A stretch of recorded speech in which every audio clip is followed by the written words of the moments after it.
La famille, soyez salués en vos rangs, grades et qualités. Soyez salués depuis vos bords, depuis vos positions respectives. Alors, je suis avec mon ami Filinto, qui m'a royalement accueilli chez lui, depuis Lille.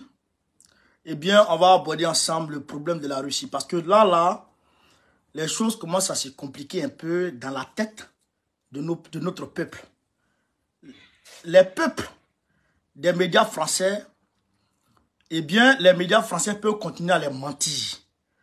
Et les peuples de Poutine lui-même avec Prigojine, ils peuvent continuer à se mentir. Mais nous, on va donner la vérité à notre peuple aujourd'hui. Parce que trop, c'est trop. Parce que moi-même, ça m'angoisse. Si ça m'angoisse et que j'ai découvert la vérité, j'ai débusqué la vérité, si moi, à mon niveau, ça m'angoisse, c'est que le peuple qui nous suit est vraiment peiné. Le peuple est angoissé. Donc, il faut Dieu a dit, comment dirais-je, les livres saints disent, tu connaîtras la vérité et la vérité t'affranchira. Donc, mon ami Filinto, déjà, je te dis merci. Avant de continuer le direct, je vais remercier mon ami Filinto devant tout le monde. Il m'a royalement accueilli ici à Lille. Depuis la gare, on est venu chez lui. Eh bien, frère, il m'a accueilli avec la bouffe à gogo. Moi, je ne sais pas par où commencer. Vraiment, Filinto, tu es un frère. Tu es un frère. Tout à l'heure, on va prendre la direction de Dunkerque. On va aller un peu à la plage. On va aller tourner un peu à la plage, etc. Donc, Filinto, il est de la Guinée-Bissau. C'est eux qui ont renversé la tendance du pouvoir avec Embalo là. Embalo aujourd'hui, c'est eux qui ont mis Embalo KO. Lui et puis DSP. Lui, DSP et puis en tout cas les autres camarades panafricains qui sont en Guinée-Bissau, c'est l'un des ennemis jurés de Embalo qui est là comme ça. Qui dit DSP dit Filinto. Voilà. C'est pas petit l'homme, hein. Mais moi aussi, c'est pas petit l'homme. Bien sûr. Voilà. Donc lui parle avec l'opposant direct d'Embalo.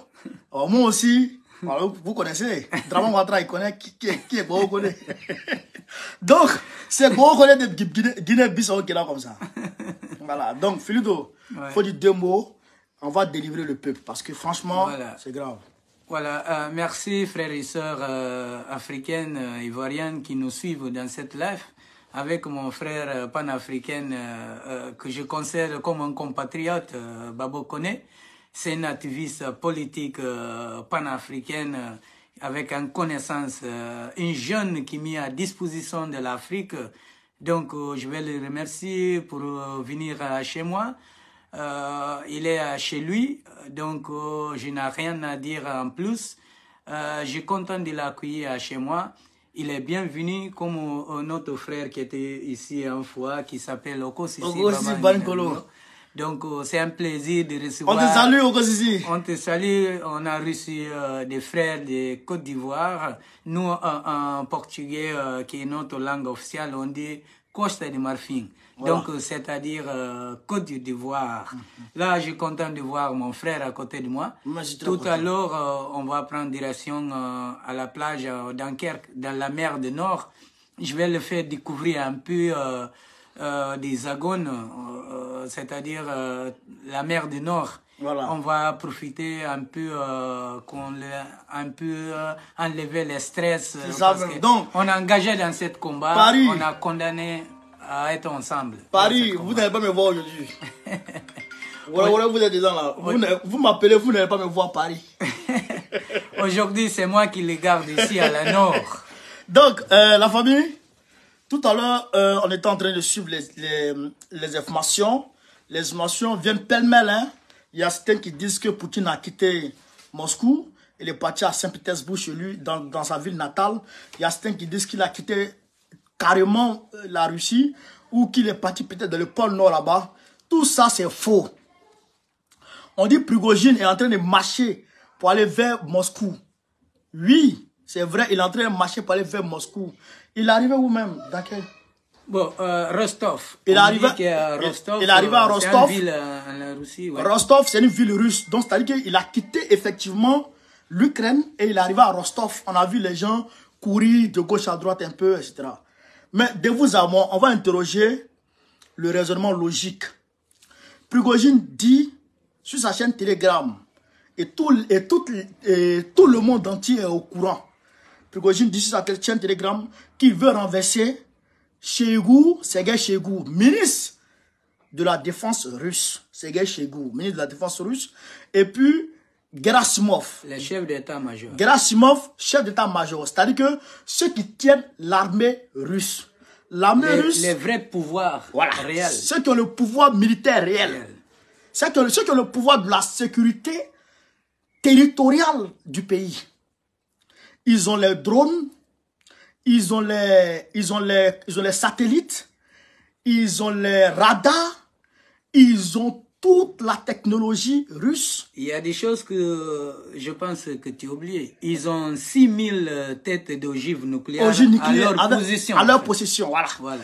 Et puis, ils ont aussi 5000 militaires, 5000 réservistes, et 5 millions, pardon, 5 millions de réservistes à leur possession. Et puis, Prigojine dit, je m'en vais vous renverser. Et puis Prigojine marche avec, il n'a même pas bougé avec ces 25 000 personnes, hein, ces 25 000 hommes. Hein. Il prend quelques-uns et il marche avec eux et il traverse la frontière de la Russie et il rentre dans la Russie et il continue jusqu'à Rostov et il est en train de marcher comme ça, il va en Russie. Et puis direction Moscou. Direction Moscou et puis il n'y a pas eu d'échange de tirs. Alors qu'il dit ça va renverser le chef d'état-major et puis le ministre de la Défense. Il faut que les gens aient un peu raisonnables. Et puis il n'y a pas eu d'échange de tirs. Parce que sinon, les gens ils vont tomber en confusion. Voilà. Personne n'y va pas. En réalité, parce que il faut se le dire, moi depuis hier quand je fais mes vidéos, à la fin je dis peut-être que c'est une communication. Mais en réalité c'est une communication et c'est trop facile. Peut-être que les médias mainstream des Européens peuvent quand même maintenir leur peuple dans la confusion. Mais nous, on ne peut pas continuer à vous maintenir dans la confusion. C'est impossible, c'est irréaliste. Frère, moi je suis chef d'état-major, j'ai toute l'armée à ma possession. Et tu dis, tu viens me renverser. Il y a longtemps, il y a mis blocus partout. Tu rentres à Moscou avec combien de personnes? En fait, en Russie, avec combien de personnes? C'est une mise en scène. C'est une mise en scène. C'est une mise en scène. Pourquoi? Parce que Prigojine, il tient un territoire en Russie, en Ukraine. C'est-à-dire Bakhmout. Voilà, Bakhmout. C'est la région de Bakhmout. Voilà. Alors que ce territoire-là, c'est très important pour la contre-offensive ukrainienne. Alors que vous savez que la contre-offensive ukrainienne a été stoppée net. Pourquoi? Parce qu'ils n'arrivaient pas à avancer. Maintenant, les Ukrainiens avec les stratèges américains et occidentaux, ont décidé de se réorganiser. Donc, la Russie ne veut pas attendre leur réorganisation. La Russie crée une zizanie pour leur faire croire que Prigojine a quitté sa position de Bakhmout et inciter les forces ukrainiennes à s'engager à Bakhmout et puis tomber dans un piège.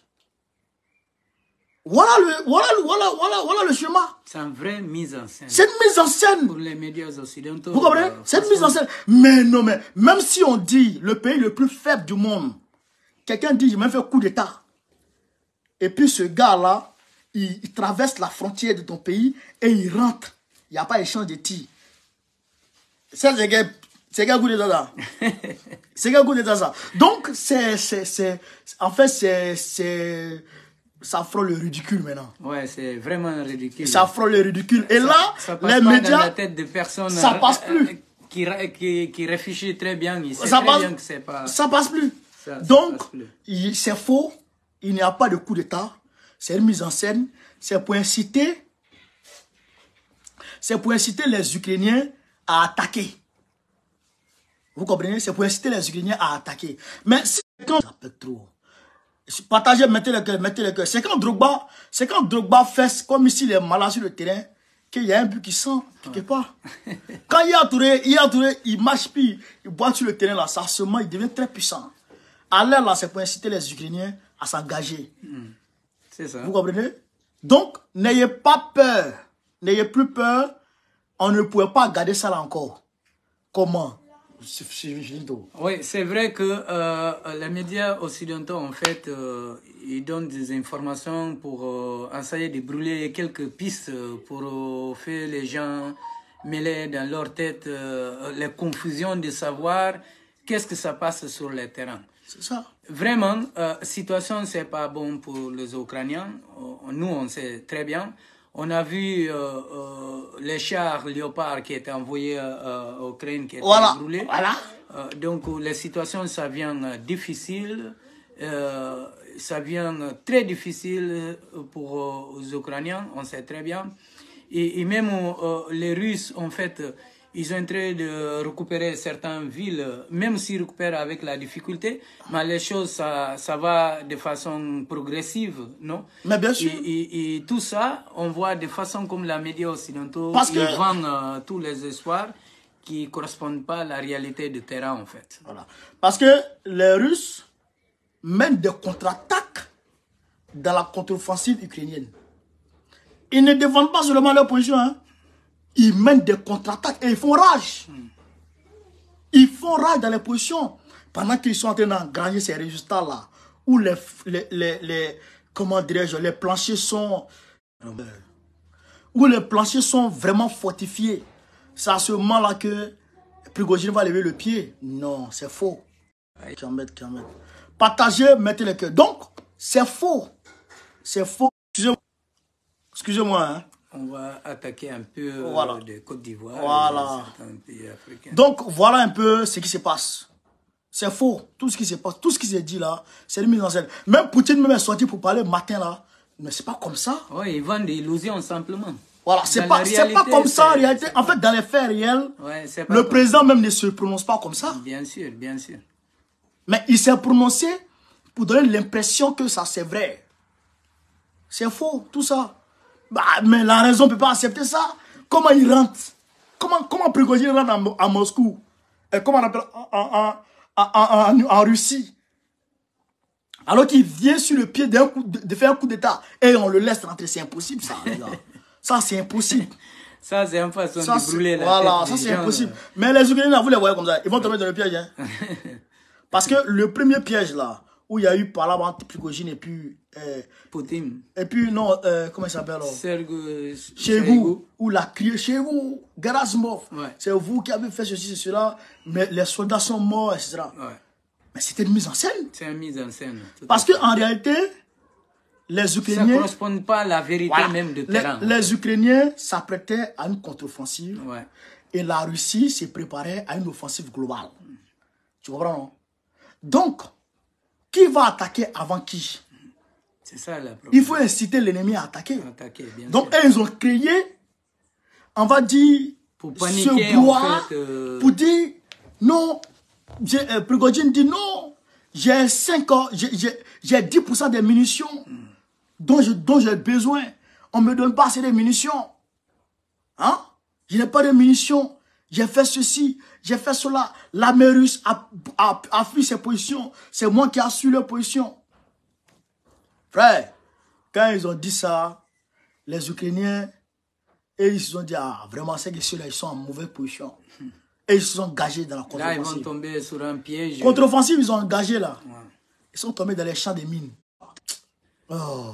Tous les terrains étaient minés avec mines anti-char. Donc, tout le monde qui a regardé les vidéos et constaté vraiment sur le terrain les faits réels, où des chars qui étaient vraiment pulvérisés pour mines anti-char.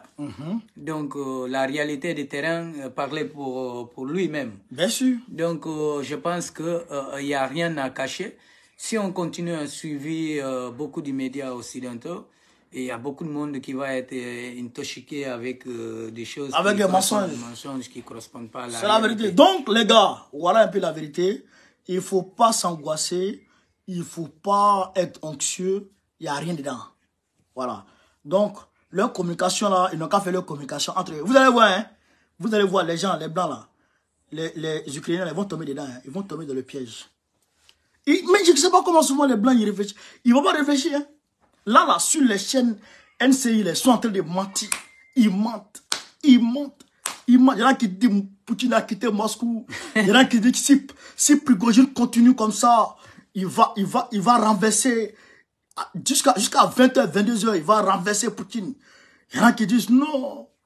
Les opposants ukrainiens, les opposants russes, et tous sont aujourd'hui avec Prigojine. Ils sont prêts à prendre les armes. Prigojine, qui donne les armes à Prigojine? Qui l'a donné cette information? C'est ça le problème. Voilà. Mais qui donne les armes à Prigojine même? Ouais. C'est l'armée régulière qui donne. C'est l'armée régulière qui donne les armes à Prigojine. Sous les ordres de Shoigu et Gerasimov. Voilà. Donc, si c'est moi, je te donne à manger. Et tu te rebelles comment? Mais je coupe la nourriture. Bah, bien sûr, obligé. Tu as voulu de faire. Donc là, tu ne peux pas nourrir alors. Hein? Quand on te coupe. Le budget militaire de Prigojine, c'est la Russie. Ouais, c'est Poutine. Ouais. La nourriture, c'est Poutine. Les vêtements sur le front, c'est Poutine. Le ravitaillement, carburant, tout ça, c'est Poutine. Ouais. Les munitions, c'est Poutine. En fait, pour être plus simple, les logistiques, en fait. La logistique même, c'est Poutine. Voilà. Mais quand tu vas te rebeller contre quelqu'un qui te permet d'avoir les armes, c'est surréaliste, c'est compréhensible. Quelqu'un qui te garantit ton logistique, en fait. Hein? De battre sur terrain. C'est impossible. Ouais.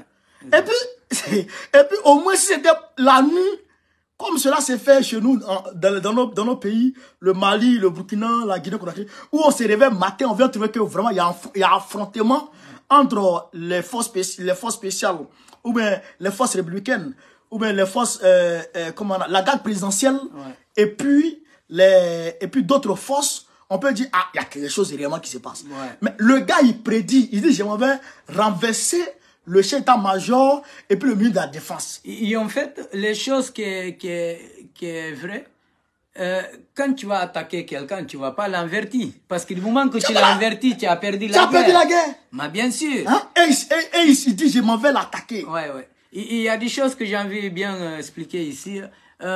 Quelqu'un qui t'avertit qui va t'attaquer, c'est quelqu'un qui va jamais t'attaquer. Parce que quelqu'un qui a pris décision de t'attaquer, il va jamais t'avertir parce qu'il sait qu'il va le faire. Voilà. Ça sert à rien de vous dire, écoute, je vais t'attaquer. Si je dis, je vais attaquer Gbagbo, je le menace et tout ça, c'est-à-dire que c'est faux. Parce que là, j'ai en train de faire buzz ou de faire du bruit, ou de boyer comme un chien pour le faire simplement peur. Voilà. Mais si lui, s'il est intelligent, il va savoir, non, lui là, il va jamais m'attaquer parce qu'il est en train de m'avertir. Comme ça, moi, je m'arrange ma position de me défendre. C'est vrai ou non? C'est ça. Donc, ça reste clair à tout le monde. Quelqu'un qui va te faire mal, il va jamais t'avertir parce qu'il sait vraiment qu'il va arriver te faire mal.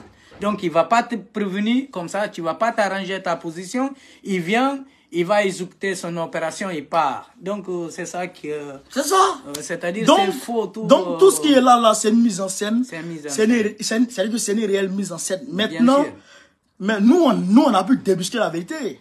Hein? Mais vous allez voir, les Ukrainiens, ils ne vont pas voir la vérité. Ils vont laisser là. Ils vont laisser aller, après... Ils vont aller mordre à la maison. Ils vont tomber dans ce piège.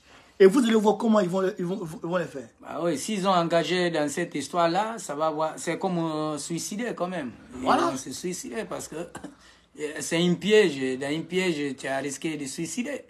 Voilà. Donc, restez tranquille, il n'y a rien. Il n'y a rien et de rien du tout.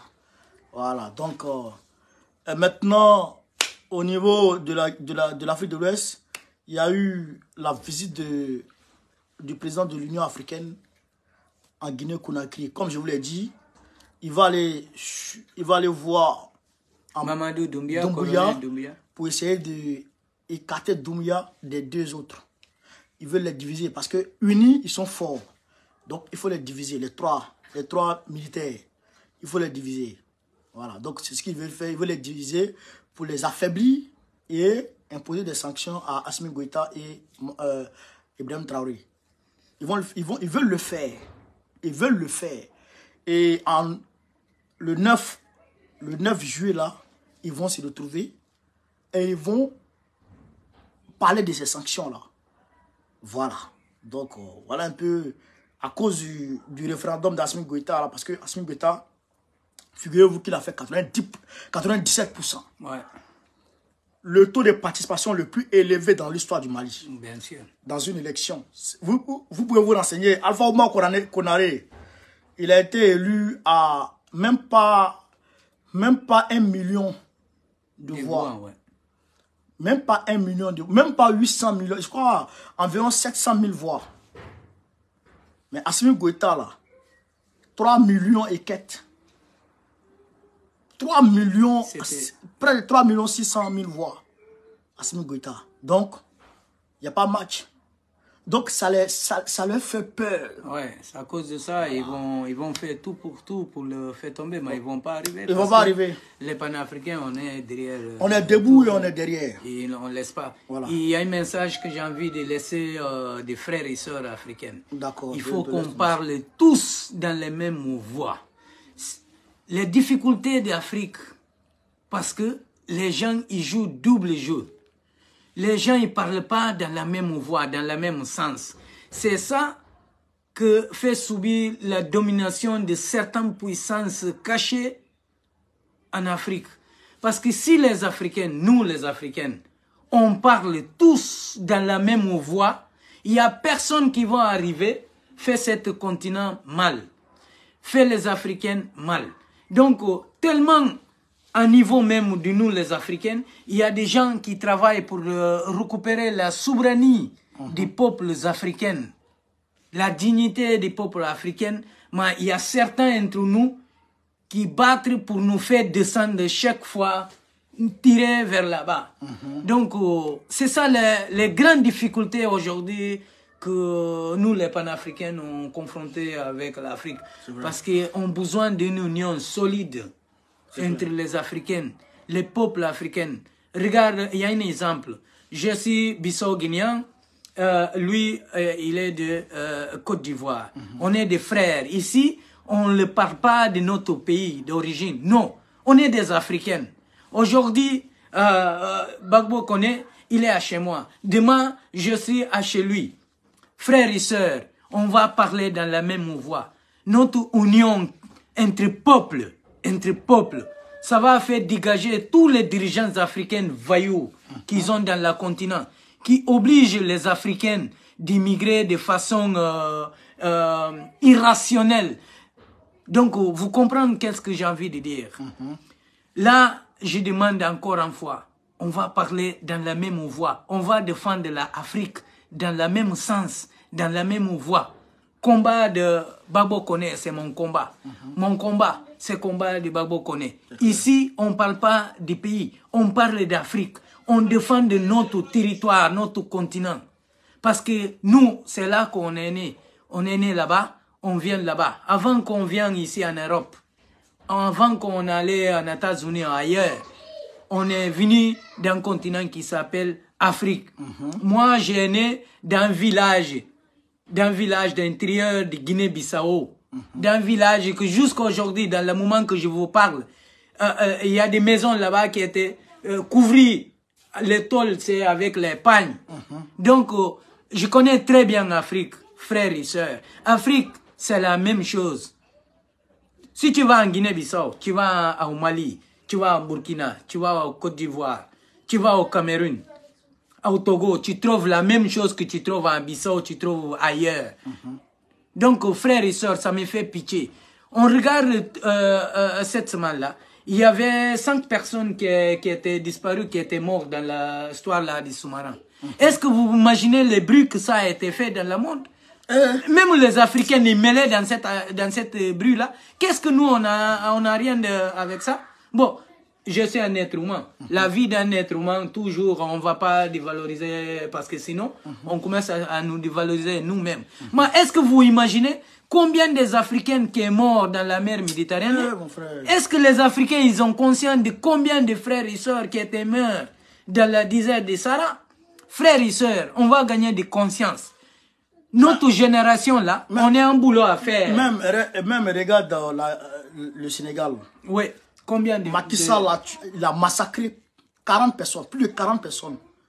Est-ce qu'il y a un média occidental qui parle? Est-ce qu'il y a un média africain qui parle? Donc, on a invité tous les frères et sœurs africains. Maintenant, battre pour un pays, il n'y a pas de frontière entre nous. Gbagbo connaît, il a toute l'autorisation de combattre Umaro Sissoko Embalo en Guinée-Bissau. Parce que lui, c'est un Africain, c'est chez lui.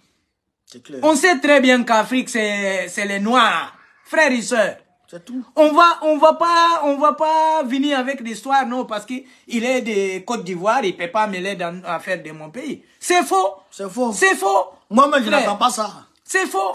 On est ici en Europe. Disons, Union européenne.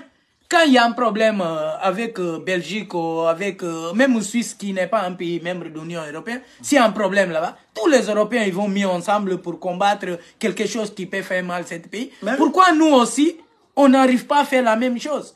L'été dernier, quand il y a eu l'incendie ici, l'été dernier là, ouais. Les Allemands, les Portugais, ils ont mobilisé les avions. Tous les moyens. Ils ont mobilisé tous les moyens pour venir aider la France à éteindre. Exemple même, regardez l'Ukraine. Même si Russie, c'est un pays européen, ils ont de la même culture. On ne va pas dire non. Russie avec les Européens là, c'est la même culture, c'est la même famille. À peu près, ouais. Non, c'est la vérité parce que ils utilisent le système christianisme orthodoxe avec les catholiques. C'est la même, c'est la famille. Donc nous, on sait très bien. Mais en Afrique, il faut qu'on a laissé cette histoire du soutenu du chef d'État, par exemple, comme Alassane Ouattara, qu'il est au service de France, par exemple.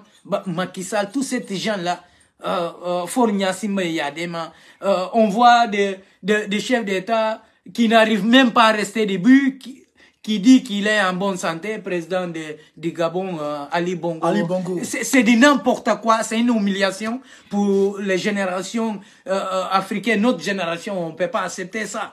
On peut pas accepter ça, frères et sœurs. On regarde un vieux qui a presque 80 et quelques années, Paul Biya, jusqu'à maintenant au pouvoir. J'ai né en Guinée-Bissau, j'ai entendu Paul Biya, président du Cameroun. Je suis en Europe, j'ai continué à entendre. Mais c'est quoi ça? Où on veut aller? Tu as bébé, tu entends. Tu as des bébés maintenant, tu entends encore. C'est incroyable. Vous imaginez, en Afrique, jusqu'à maintenant, nous, on parle. Il y a des frères et sœurs, depuis qu'ils ont né 40 ans, ils habitent chez son parent. Ouais. On ne peut pas accepter ça. Ouais. Il faut changer tout ce système, cette culture. Mais pour changer tout ça, il faut changer tous les politiciens voyous qui vendent les ressources naturelles de l'Afrique, qui vendent les pays, les Occidentaux. Tout ça, il faut qu'on engage à ça. C'est ce qu'ils sont venus faire ici la dernière fois. Ouais. Ils sont venus parler hier, là, le nouveau pacte financier. Là. Ouais, ouais. Ils ont dit qu'ils allaient donner 100 milliards à chaque pays africain. Pourquoi? Pour lutter contre le réchauffement climatique. Ce qui veut dire qu'on ne doit pas, nous les pays africains, on ne doit pas construire d'usines en Afrique. Tu vois, vraiment, non? Vraiment, donc, si on ne construit pas d'usines, parce que pour eux, les usines, avec la fumée, etc., vont contribuer à réchauffer le climat encore plus. Donc, on doit renoncer à l'industrialisation de l'Afrique. Donc, si on renonce à l'industrialisation de l'Afrique, ce qui revient à dire que nos ressources naturelles vont continuer à venir dans leur industrie ici. Ah, bien sûr, c'est leur industrie qui pollue le monde. Tu vois, non? Donc eux, ils disent, bon, comme nous déjà, on a déjà commencé à polluer, donc vous ne polluez plus. Mais ce qu'ils oublient, c'est que c'est nos ressources naturelles qui arrivent à faire marcher les usines et tout ça. Les usines. Bah, donc, si nos ressources n'arrivent plus à leurs usines, les usines vont fermer. Donc, il n'y aura plus de pollution. Regarde les téléphones qu'on parle, tous les téléphones, smartphones. Donc, il n'y aura plus de pollution chez eux ici. Donc, la pollution va se délocaliser pour aller chez nous. Donc, c'est la même chose. Nous, on va industrialiser nos pays. Nous, on va industrialiser nos États. Qu'il pleuve ou il neige, nous là, on va, DSP va prendre le pouvoir en 2024, non? Non, élection, prochaine élection, c'est dans 2 ans. Mais nous, on va faire tout pour faire quitter Embalo avant de cette... non, t'inquiète, allons comme ça, pour ne pas qu'il y ait effusion de tout ça, allons comme ça, 2025 c'est plus loin. 2025, Embalo tombe, il n'est plus président. Parce que Embalo, je vais vous expliquer, les gars là qui a autoproclamé président de la République de Guinée-Bissau, qui vient à l'Élysée, que Emmanuel Macron il reçoit avec tous les pompes et choses à l'Élysée, avec le honneur d'un vrai chef d'État qui occupait vraiment de son peuple. Ambalo, c'est un ancien dealer. C'est un ancien dealer bissau-guinéen à Bilbao. Dans l'année 2000 et quelque chose. C'est quelqu'un qui vend des drogues, tu vois. Ouais, c'est quelqu'un que moi, personnellement, quelqu'un qui connaît Belgique, rue d'Ascot en Belgique, c'est moi qui l'ai amené plusieurs fois d'aller voir des filles qui ont... Si je racontais ça, tu vas pas croire. Les gens même, ils vont dire que je suis un monteur. Mais c'est un gars que je connais très bien. Cet emballot que les gens ils voient, qui va voir Poutine, il va voir Zelensky, qui vient voir Macron, c'est un grand monteur, c'est un manipulateur. C'est un gars aujourd'hui qui n'ose pas aller au Mali, qui n'ose pas aller au Burkina. Même en Guinée, Conakry, il n'ose pas aller. Ouais, il a reporté le... Tu vois, il n'ose pas aller. C'est un faux chef d'État. C'est un travesti de faux chef d'État. À cause d'Ambalo, notre armée s'est érudite parce que dans notre corps d'armée bissau-guinéen, il y a des gradés dans notre armée qui sont dans le trafic de drogue. C'est pour ça qu'il ne veut pas que DSP. DSP, c'est quoi? C'est les gars qui combattent toutes les choses qui ne vont pas à la rencontre des peuples bissau-guinéens comme les peuples africains. Voilà, c'est ça. Parce qu'il faut dire... C'est quelqu'un qui travaille avec Ousmane Sonko. Ouais. Donc c'est pour ça Macky Sall, il mêlait dans notre affaire pour bloquer cette mission d'arriver au pouvoir. Donc, vous imaginez où on arrivait? Vous imaginez où on arrivait? Nous, c'est le seul pays en Afrique. J'espère bien les gens ils peuvent aller vérifier les archives d'INA. Comme je parle dans le truc francophone, vous pouvez aller, même les trucs portugais, vous pouvez vérifier au Google. Guinée-Bissau, c'est le seul pays en Afrique qui arrivait à gagner une guerre coloniale contre une armée occidentale. Je vous parle vraiment, c'est vrai. Amilcar Cabral, que vous entendez, certains de vous qui nous accompagnent, qui vous entendez parler d'Amilcar Cabral, c'est un vrai panafricain. C'est un vrai panafricain. C'est le fondateur même des panafricains, les gens qui savent. C'est lui qui a bâti l'armée occidentale de Portugal. Il y a 5000 Portugais qui étaient tombés dans notre sol, qui étaient enterrés dans le cimetière à Bissau. Je vous parle des choses vraies, c'est véridique. C'est une question de gens, ils vont sur Google, ils vont vérifier. Il est là, les images, vidéos. Donc notre indépendance, c'est à 74, 73 qu'on a pris notre indépendance. Et à cause de notre indépendance, Amilcar Cabral, c'est le seul dirigeant, leader africain qui est arrivé à donner indépendance à 2 pays, Guinée-Bissau et Cap-Vert. En seule fois. Donc, c'est pour ça que je suis fier de combattre Macky Sall, Alassane Ouattara, Paul Biya, Gnassingbé et Tshisekedi. Toute cette bande de gens qui travaillent, Bazoum, tous ces criminels, ces assassins-là, Déby Kaka, tous cette vernis, on dit cette verne de terre qu'ils ont dans notre continent, qui fait mal notre peuple, qui oblige aujourd'hui les peaux noires africaines. Les gens, quand ils nous voient, ils disent tout de suite dans leur tête que nous, on a porté un symbole de pauvreté. Parce que c'est ça les gens ils voient ici en Europe. Il y a des endroits même ici au nord où je suis. Si tu vas là-bas, toi noir, on te voit comme un symbole de pauvreté. Les gens, ils te refusent de te parler. Parce que j'ai dit que tu vas venir commander. Voilà. Tu vas faire la manche. Les gens, ils nous prennent comme des mendiants. Nous, les Africains, frères, il faut qu'on... Cet yeux, il faut qu'on ouvre ça. Notre combat, c'est un combat qui va rester pour génération et génération. Nous, on est là avec Gbagbo et leurs frères qui sont dans ce combat. Donc, on va être sérieux dans notre combat. On ne joue pas avec ça. Notre vie, on a mis en danger à service d'Afrique, de notre pays d'origine. Donc, ça, il faut qu'il reste clair pour tout le monde. On n'est pas là aux réseaux sociaux pour jouer. Non, que les gens, ils nous voient, ils nous aiment, ils nous font photo avec nous. Non, on a engagé Libérer Afrique. C'est ça notre engagement. Donc j'espère que les gens ils vont nous suivre notre combat. C'est un combat sérieux, noble, pour bonne cause. C'est clair. Donc, c'est ça la vérité. C'est ça, mon frère.